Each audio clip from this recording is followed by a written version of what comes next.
itu. Aku bosan hidup denganmu. Lihat dia.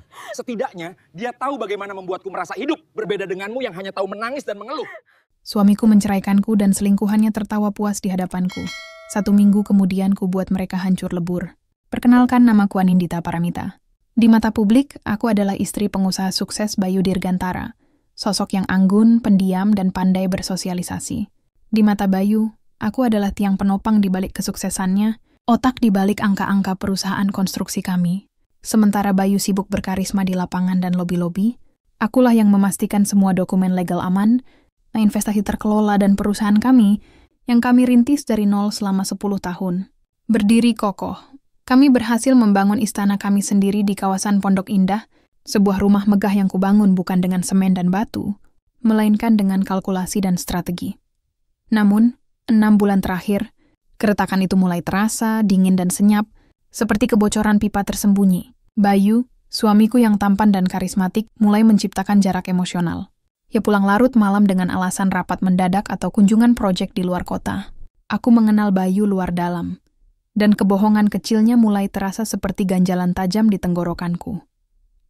Aku mulai curiga, bukan karena desas-desus, melainkan karena indraku sebagai istri. Malam itu, keraguanku berubah menjadi kepastian yang menyakitkan. Aku mengambil kemeja linen Bayu yang teronggok di keranjang cucian. Di antara aroma keringat dan asap rokok tipis yang khas Bayu, ada aroma lain yang begitu asing dan menusuk. Perpaduan manis memabukkan dari parfum melati dan vanila. Aroma itu tidaklah murahan. Itu adalah aroma yang sengaja dipilih untuk meninggalkan jejak. Aku masih ingat jelas bagaimana tanganku gemetar saat menemukan lembar tagihan kartu kredit yang terselip di saku jasnya. Angka-angka di sana tak bohong. Ada 2 transaksi besar yang tercetak jelas. Pembelian pakaian dalam wanita berharga fantastis dari butik mewah di Senayan, dan, yang paling menyakitkan, sebuah kalung berlian dengan ukiran inisial L yang dibeli tepat di hari ulang tahunku. Hari di mana Bayu memberiku kartu ucapan kosong dan alasan lembur. Sakit hati? Tentu saja. Tapi yang lebih dominan adalah rasa terhina. Bayu, pria yang berjanji sehidup semati, merayakan hari penting kami dengan memberikan hadiah itu pada wanita lain. Aku menanti Bayu pulang. Ketika pintu terbuka, ia tampak lelah namun rapi. Aku meletakkan kemeja beraroma melati itu di atas meja marmer ruang tamu, disusul lembar tagihan kartu kredit. Bayu terdiam. Biasanya ia akan menyangkal atau meledak marah, tapi kali ini ia hanya menghela napas panjang, sebuah kelelahan yang bukan berasal dari pekerjaan. "Siapa dia, Bayu?" Tanyaku, suaraku tenang, lebih tenang dari yang kuinginkan. "Luna Adhisti," jawabnya datar. "Dan ini tidak penting lagi, Dita. Aku minta cerai." Kepalaku terasa pening, namun fokusku tetap tajam. "Cerai setelah 10 tahun? Setelah aku membangun semuanya bersamamu? Aku sudah tidak cinta lagi," katanya. Ucapannya begitu dingin. "Aku ingin memulai hidup baru. Kami akan menikah. Aku akan memberimu pesangon. Ambil saja sebagian kecil aset likuid." Itu lebih dari cukup, Dita. Kata-kata itu, terutama kata pesangon, menusuk harga diriku hingga ke tulang. Aku bukan karyawan yang di-PHK. Aku adalah mitra yang dikhianati. Saat itu, aku tahu perdebatan emosional tidak akan membawaku kemana-mana. Aku mengangguk. Aku menerima perceraian. 6 minggu kemudian, kami berada di pengadilan agama. Prosesnya cepat. Bayu, yang ditemani pengacara ulung, menyajikan dokumen kepemilikan yang terkesan bersih. Aku melihat hasil akhirnya. Aku hanya mendapatkan sebagian kecil dari aset likuid, sementara aset utama seperti rumah, saham mayoritas perusahaan, dan semua properti tersebut atas nama Bayu. Aku tahu, secara hukum, Bayu telah memanipulasi kepemilikan dengan baik. Namun mereka tidak tahu apa yang kusembunyikan. Saat palu hakim diketuk, mengesahkan perpisahan kami, sebuah pemandangan menyakitkan terjadi. Luna Adhisti, wanita yang Bayu sebut cinta barunya, melangkah masuk ke ruang sidang. Ia mengenakan gaun sutra berwarna merah menyala yang terlalu mentereng untuk suasana duka. Luna menatapku, tatapan penuh kemenangan. Lalu ia melakukan hal yang tidak akan pernah kulupakan. Ia tertawa. Tawa yang keras, sombong, dan merendahkan, seolah aku adalah sampah yang baru saja dibersihkan dari lantai. Tawa itu, gema tawa Luna menghancurkan sisa-sisa hati Risma. Itu bukan hanya penghinaan, itu adalah deklarasi perang. Bara dingin yang sudah lama terpendam dalam diriku, pemicu dendam yang dingin dan terencana, kini menyala terang. Aku tidak akan melawan dengan air mata dan amarah, melainkan dengan strategi dan hukum. Aku berdiri, menatap Bayu, dan akhirnya menatap Luna yang masih menyeringai. Aku tidak mengatakan apa-apa. Aku hanya mengambil laptop usangku dan sebuah map dokumen penting yang ada di dalam tas, menolak tawaran Bayu untuk mengirimkan barang-barangku. Malam itu, di apartemen sewa yang sederhana, aku mengeluarkan ponselku. Aku tidak menelepon teman untuk menangis. Aku menelepon satu-satunya orang yang tahu benteng, yang sudah kusiapkan sejak 2 tahun lalu. Pak Anom, bisiku ke telepon. Aktifkan klausa pengamanan terakhir. Kita eksekusi pengalihan kepemilikan. Ponselku terasa dingin di tangan. Suaraku malam itu saat menelepon Pak Anom terasa seperti baja. Itu bukan lagi suara seorang istri yang dikhianati, melainkan suara seorang CEO yang akan memulai akuisisi. Laksanakan, Bu Dita. Semua sudah siap, jawab Pak Anom Susanto, konsultan hukum aset kepercayaanku. Suaranya tenang, profesional, sebuah jangkar di tengah badai emosiku. Aku meletakkan ponsel dan menatap laptopku. Layarnya memancarkan cahaya biru, menerangi tumpukan dokumen yang kubawa. Aku membiarkan pikiranku kembali 2 tahun ke belakang. Saat itu perusahaan kami, hampir hancur karena impulsif Bayu.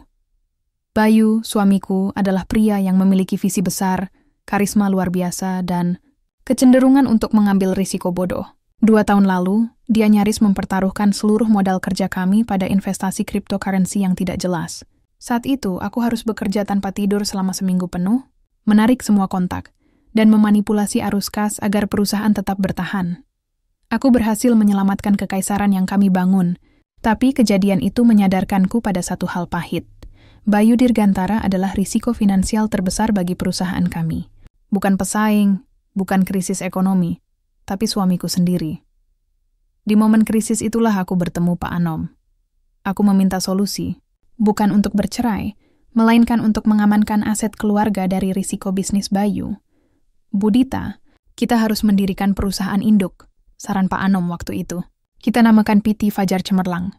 Semua aset utama, saham perusahaan konstruksi, properti akan dialihkan ke Fajar Cemerlang sebagai perlindungan. Kita buat ini seolah-olah pembenahan struktur internal untuk efisiensi pajak.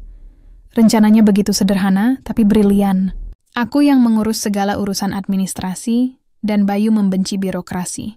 Ketika dokumen tebal itu disodorkan kepadanya, ia hanya melirik sekilas. Ribet, Dita. Aku percaya padamu. Yang penting uang kita aman dari kantor pajak kan? Katanya sambil terkekeh, disibukkan dengan ponselnya. Dengan anggukan cuek itu, ia mengambil pulpen. Di situ, Bayu menandatangani surat kuasa mutlak atas pengelolaan aset di bawah PT Fajar Cemerlang, dan yang paling krusial, perjanjian pengalihan saham bersyarat. Intinya, aku, sebagai CEO PT Fajar Cemerlang, punya wewenang penuh untuk mengambil alih dan membekukan akses aset jika terjadi risiko yang mengancam keberlangsungan perusahaan. Tentu saja, kata risiko itu didefinisikan secara sangat luas dalam legalitas. Bayu tidak membacanya. Dia terlalu percaya diri, terlalu sibuk dengan karismanya, dan terlalu meremehkan kecerdasanku di bidang hukum. Dia menganggap dokumen itu hanya kertas formalitas. Dengan tanda tangan itu, ia secara tidak sadar menyerahkan seluruh kerajaannya kepadaku. Kini, 2 tahun kemudian, saat tawa sombong Luna masih terngiang di telingaku, aku mengaktifkan klausa pengamanan terakhir. Pengkhianatan Bayu, yang secara etika adalah risiko terbesar bagi keluarga dan bisnis, telah memenuhi syarat legal untuk akuisisi penuh. Malam itu, setelah menelepon Pak Anom, aku hanya mengambil napas. Aku menolak tawaran Bayu untuk mengirim barang-barangku. Aku hanya perlu laptop dan map dokumen itu. Pakaian dan perhiasan. Itu semua hanya material. Kekuasaanku ada di dalam data-data ini. Aku membayangkan Bayu dan Luna saat ini, sedang merayakan kemenangan di rumah yang kuperjuangkan, menghamburkan uang yang kucari. Mereka yakin aku sedang meratapi nasib di kampung halaman. Mereka meremehkan Dita, tetapi aku telah bertransformasi. Dalam 6 bulan ke depan, aku tidak akan menangis. Aku akan bekerja. Aku membuka laptop dan mengirim email pertama sebagai CEO dan pemegang kendali penuh PT Fajar Cemerlang. Aku segera mendirikan anak perusahaan yang akan menjadi wajahku di publik, Fajar Propertindo. Rencana sudah diaktifkan. Aku telah memasang ranjau hukum dan keuangan di seluruh kekaisaran Bayu. Bayu dan Luna mungkin telah memenangkan perceraian, tetapi mereka baru saja menginjak area yang sepenuhnya aku kontrol. Pertempuran hukum akan dimenangkan oleh penguasaan aset, bukan oleh karisma di ruang sidang. Misteri di balik PT Fajar Cemerlang, yang selama ini hanya dianggap sebagai perusahaan bayangan untuk penghematan pajak, akan segera terungkap sebagai senjata yang sesungguhnya. Tunggu aku, Bayu. Aku tidak datang dengan amarah. Aku datang dengan kontrak. 6 bulan adalah waktu yang kubutuhkan untuk mengubah tangisan batin menjadi tawa kemenangan yang terencana. Aku pindah ke sebuah apartemen mewah di pusat Jakarta, jauh dari ingar-bingar pergaulan lama. Fokusku tunggal, menggerakkan PT Fajar Cemerlang dan anak perusahaannya, Fajar Propertindo. Bayu dan Luna, seperti yang kuduga, hidup dalam euforia yang boros. Aku tahu dari laporan keuangan yang masih mampir, karena secara teknis aku masih CEO perusahaan induk, bahwa mereka menghabiskan aset likuid dengan kecepatan gila. Pesta di rumah yang kubangun, perjalanan mewah, dan pembelian tanpa batas. Mereka meremehkanku, yakin aku sedang meratapi nasib di kampung atau tenggelam dalam kesedihan. Mereka salah. Dalam 6 bulan itu, Dita yang dulu adalah istri pengusaha telah mati. Kini aku adalah Anindita Paramita, CEO yang tegas dan cerdas. Aku mengubah penampilanku. Gaya rambutku lebih tajam, pakaianku lebih berstruktur, dan tatapanku mengandung otoritas yang tak terbantahkan. Fajar Propertindo adalah kebangkitanku. Aku mengambil ruko terbengkalai di kawasan bisnis yang strategis, yang dulu Bayu anggap remeh, dan mengubahnya menjadi kompleks komersial modern dalam waktu singkat. Aku menerapkan semua strategi finansial yang selama ini kutahan demi menjaga citra Bayu. Hasilnya, sukses besar. Media mulai mencium aroma keberhasilanku. Aku dijuluki bintang fajar baru di langit properti. Ironisnya, nama Fajar yang kutanamkan di perusahaan adalah simbol bahwa kegelapan, pernikahan, dan pengkhianatan Bayu telah berakhir. Saat aku sibuk membangun kerajaanku, Bayu dan Luna sibuk menghancurkan milik mereka. Pukulan pertama datang pada suatu sore, di saat yang paling memalukan bagi Bayu. Di sebuah pusat perbelanjaan mewah, aku mendapatkan laporan dari kepala keuangan yang masih loyal padaku. Bayu dan Luna sedang berada di butik tas desainer favorit Luna. Ketika Bayu mencoba membayar dengan kartu kredit premium perusahaannya, kartu itu ditolak. Mereka mencoba lagi. Ditolak lagi. Bayu yang berdarah panas mulai marah, menarik perhatian. Ada apa ini? Kartu ini tidak pernah bermasalah, teriak Bayu pada manajer toko Luna, yang panik karena harus menghadapi rasa malu di depan umum, mulai mendesak Bayu. Bayu, cepat urus. Kau bilang kau kaya? Bayu segera mendatangi manajer bank langganannya. Di sana kebenaran pahit itu mulai terkuak. Bayu Dirgantara, sang karismatik, tiba-tiba dihadapkan pada kenyataan bahwa semua wewenang transaksi telah dicabut. Maaf Pak Bayu, kata manajer bank itu dengan nada hati-hati. Kami hanya mengikuti instruksi dari pemegang kendali aset induk. Semua keputusan finansial kini ada di bawah otoritas CEO PT Fajar Cemerlang. Bayu terdiam. Ibu Anindita Paramita. Kepalanya pasti langsung berputar. Semua dokumen yang ia tanda tangani tanpa membaca, semua power of attorney yang ia anggap remeh, kini berubah menjadi senjata makan tuan. Ia panik, menyadari bahwa ia tidak hanya kehilangan istri, tetapi juga seluruh kontrol finansialnya. Aku tersenyum tipis di ruang kerjaku, menatap laporan tersebut. Pukulan pertama. Kepanikan Bayu adalah makan siang terbaikku. Ia mulai meneleponku, marah mengancam. Aku tidak pernah menjawab panggilannya, hanya mengirim pesan singkat dingin. Semua sesuai kontrak yang Anda tanda tangani. Hubungi pengacara Anda, bukan saya. Seminggu kemudian, aku melayangkan pukulan kedua. Bayu dan Luna menerima surat resmi. Bukan dari bank, melainkan dari kantor hukum Fajar Propertindo. Itu adalah surat pengusiran resmi. Kepemilikan rumah megah yang mereka tempati, rumah yang dulu kami bangun, telah dialihkan sepenuhnya dan sah atas nama Fajar Propertindo di bawah kendali penuh PT Fajar Cemerlang. Bayu Dirgantara, si raja konstruksi yang karismatik, kini hanyalah penyewa ilegal di rumahnya sendiri. Aku mendapat kabar bahwa setelah menerima surat itu, Bayu dan Luna bertengkar hebat. Caci maki, saling menyalahkan, dan histeria memenuhi rumah yang tadinya penuh tawa sombong. Mereka menyadari, di tengah kebisingan pertengkaran itu, bahwa cinta palsu yang mereka bangun di atas pengkhianatan telah runtuh. Pondasinya tidak pernah kuat. Pondasinya adalah uang. Dan kini, uang itu bukan milik mereka lagi. Kini saatnya bagi mereka untuk merasakan apa artinya kehilangan segalanya. Sementara aku, yang mereka hina dengan tawa, sedang bersiap di singgasana baruku.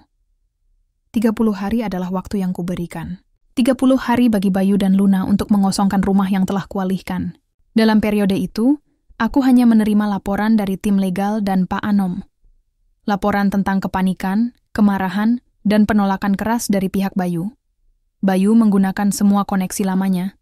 Dia menelepon teman-teman lama di birokrasi, mengancam staf perusahaan yang kini secara legal kupimpin, dan bahkan mencoba menyewa pengacara-pengacara mahal untuk membatalkan dokumen yang ia tanda tangani. Mereka semua gagal. Setiap pengacara yang disewa, Bayu hanya memberikan jawaban yang sama. Dokumen itu sah, surat kuasa mutlak, perjanjian pengalihan saham bersyarat, dan akta-akta lainnya, semuanya ditandatangani oleh Bayu, diverifikasi oleh notaris, dan terdaftar secara hukum. Itu bukan pemalsuan.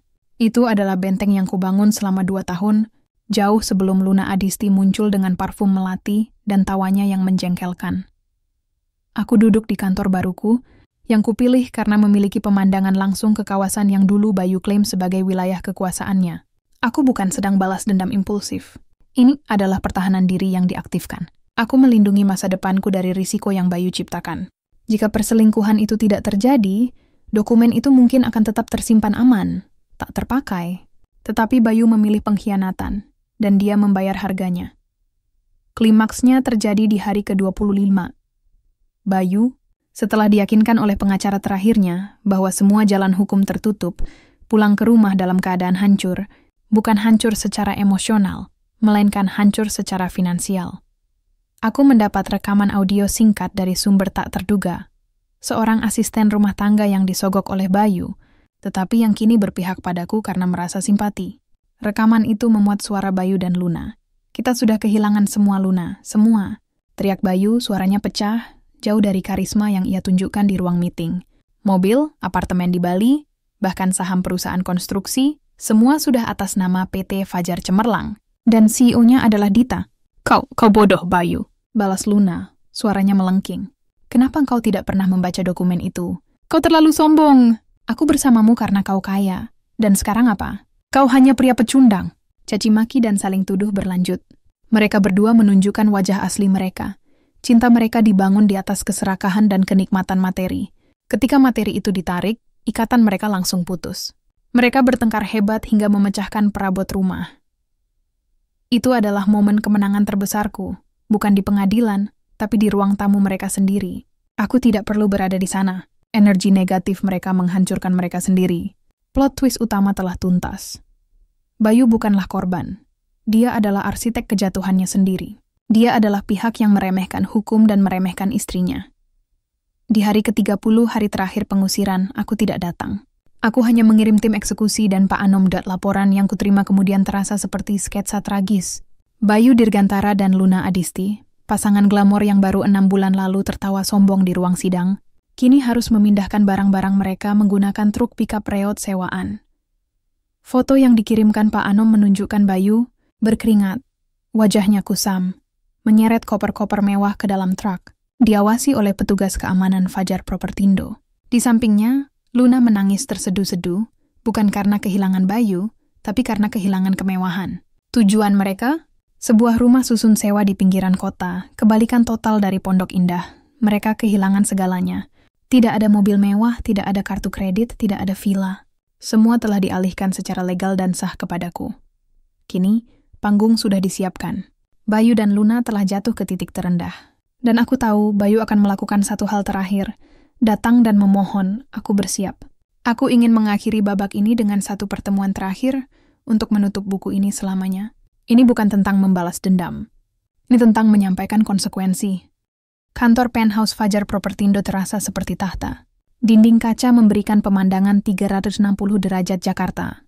Menara-menara bisnis yang menjulang tinggi, yang kini seolah-olah tunduk pada kekuasaanku. Aku duduk di kursi CEO yang ergonomis, mengenakan setelan power suit berwarna navy yang didesain khusus. Aku menunggu.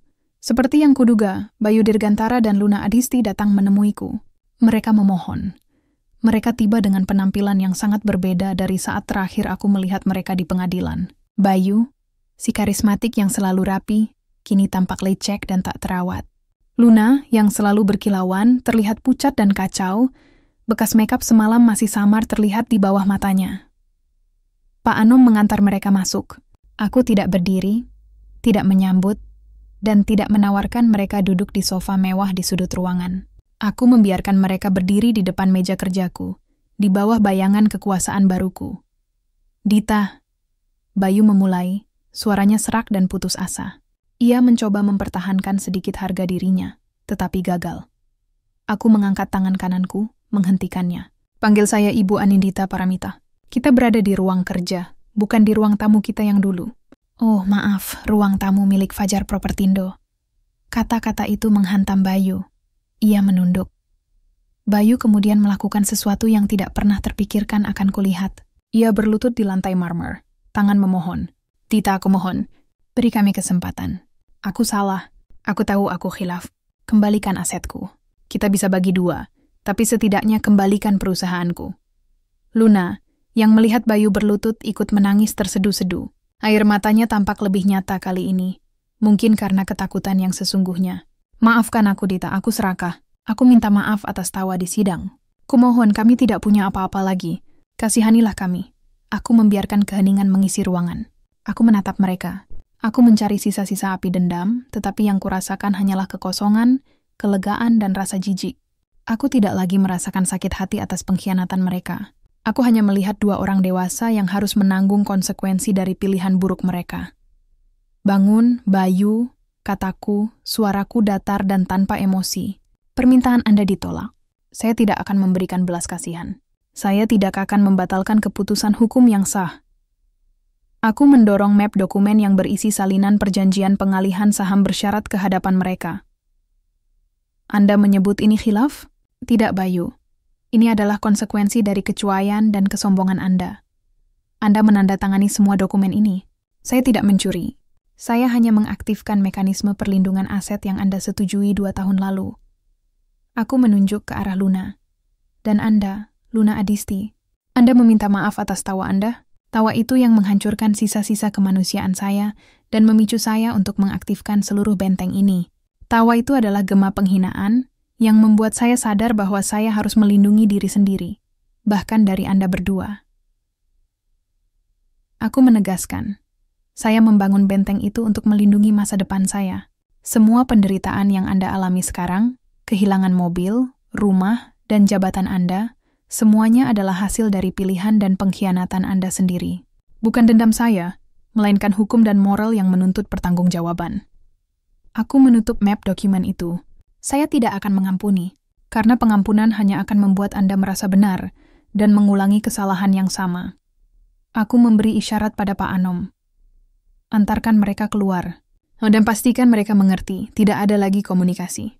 Status saya sekarang adalah CEO yang harus menjaga aset perusahaan dari segala risiko, termasuk Anda berdua. Bayu menatapku dengan mata kosong, menyadari bahwa ia tidak hanya kehilangan harta, tetapi juga kesempatan terakhirnya. Luna menangis tersedu-sedu, tubuhnya lunglai. Mereka diantar keluar dari penthouse, meninggalkan keheningan dan bau parfum melati dan vanila yang samar-samar, yang kini terasa hampa dan menyedihkan. Aku tidak merasakan euforia kemenangan, hanya kelegaan. Babak balas dendam telah selesai. Sekarang waktunya untuk Dita. Setelah Bayu dan Luna diantar keluar dari penthouse, suasana kantor terasa bersih. Bukan hanya karena mereka pergi, tetapi karena beban yang selama ini kupikul telah terangkat. Aku mengakhiri babak hidupku sebagai wanita yang terluka dan memulai babak baru sebagai Anindita Paramita yang utuh. Sejak pertemuan terakhir itu, aku tidak pernah lagi mendengar kabar langsung tentang mereka.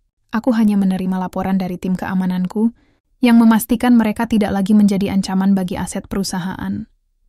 Bayu Dirgantara, si raja konstruksi yang karismatik, kini benar-benar menjadi kuli angkut di proyek pembangunan. Ironisnya, beberapa proyek itu adalah milik perusahaan pesaingku. Ia harus bekerja keras secara fisik untuk upah harian, sebuah hukuman yang sempurna bagi seseorang yang selalu hidup dalam kemudahan dan kekuasaan. Luna meninggalkannya tak lama setelah mereka pindah ke rumah susun. Luna Adisti, wanita dengan tawa sombong dan gaun merah menyala, kini menjadi pelayan toko di salah satu pusat perbelanjaan kelas menengah. Ia harus berdiri berjam-jam, melayani pelanggan, termasuk mungkin beberapa istri pengusaha yang dulu ia pandang rendah. Mereka menjalani hukuman mereka masing-masing, sebuah kehidupan tanpa harapan yang lahir dari penyesalan. Aku tidak merasakan kegembiraan atas penderitaan mereka. Rasa dendam telah menguap, digantikan oleh pemahaman yang lebih dalam tentang keadilan. Aku menyadari bahwa kemenangan sejati bukanlah pada kehancuran musuh, tetapi pada pembangunan kembali diri sendiri. Aku tidak lagi sibuk merencanakan pembalasan, melainkan sibuk membangun Fajar Cemerlang menjadi perusahaan holding properti paling disegani di Indonesia. Aku menerapkan kebijakan etis yang ketat, menjunjung tinggi transparansi, dan yang terpenting, mendirikan yayasan untuk membantu wanita yang menjadi korban ketidakadilan finansial dalam perceraian. Aku menemukan diriku yang sebenarnya di tengah pekerjaan ini. Aku adalah CEO yang kuat, filantropis yang bijak, dan seorang wanita yang akhirnya bebas dari jerat emosi Bayu. Waktu adalah penyembuh terbaik, tetapi kebebasan adalah obat mujarab. 3 tahun setelah palu hakim diketuk, aku duduk di teras villa baruku di pinggiran Jakarta, yang kubangun dengan modal hasil jeripayah Fajar Propertindo. Villa itu tidak sebesar rumah lama, tetapi setiap sudutnya kurancang sendiri, bebas dari bayangan Bayu. Fajar mulai menyingsing. Langit di timur berubah dari ungu gelap menjadi jingga keemasan. Aku memejamkan mata, menghirup udara segar yang dingin. Aku teringat tawa Luna yang merendahkan di ruang sidang. Dulu, tawa itu adalah pemicu dendamku. Kini tawa itu tak lagi memiliki kekuatan. Aku membuka mata. Cahaya matahari pertama menyentuh wajahku, hangat dan menjanjikan. Kisahku bukan tentang seorang istri yang dikhianati dan mencari balasan. Kisahku adalah tentang seorang wanita yang dikhianati, tetapi menggunakan kecerdasan dan kekuatan hukum untuk menegakkan keadilan finansial atas dirinya sendiri. Aku tidak hanya memenangkan kembali aset, aku memenangkan kendali atas hidupku sendiri. Aku memegang cangkir teh hangat, merasakan kedamaian yang belum pernah kurasakan sebelumnya. Malam gelapku telah berakhir, dan kini Fajar telah menyingsing. Aku adalah Anindita Paramita, bintang fajar baru yang sesungguhnya. Aku bebas.